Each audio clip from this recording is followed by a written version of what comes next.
Les menteurs ne gagnent qu'une chose, c'est de n'être pas crus même lorsqu'ils disent la vérité. Par ailleurs, a expliqué qu'il est contre nature d'investir le langage d'une signification contraire à la pensée. Le mensonge est donc mauvais en soi. Au 5e siècle avant Jésus-Christ, Ésope raconte l'histoire de l'enfant qui criait mauvais plaisant, le berger criait au loup, c'est-à-dire à force de toujours prétendre que quelque chose arrive lorsque celle-ci se produit. Personne ne nous croit. Ésope raconte l'histoire qu'il est finalement avec le temps mettra en avant que les enfants et les adultes sont égaux face au danger.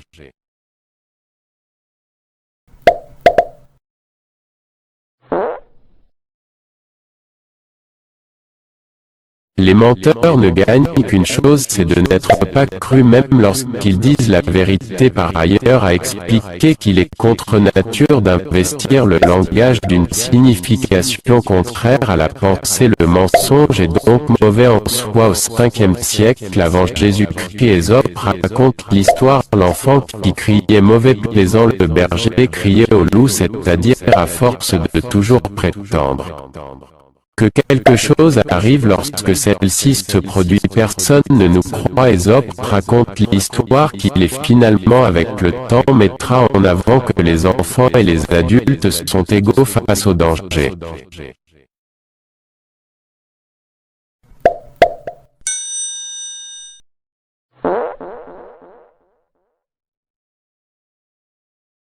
Les menteurs ne gagnent qu'une chose, c'est de n'être pas crus même lorsqu'ils disent la vérité. Par ailleurs, a expliqué qu'il est contre nature d'investir le langage d'une signification contraire à la pensée. Le mensonge est donc mauvais en soi. Au 5e siècle avant Jésus-Christ, Ésope raconte l'histoire de l'enfant qui criait mauvais plaisant, le berger criait au loup, c'est-à-dire à force de toujours prétendre que quelque chose arrive lorsque celle-ci se produit. Personne ne nous croit. Ésope raconte l'histoire qu'il est finalement avec le temps mettra en avant que les enfants et les adultes sont égaux face au danger.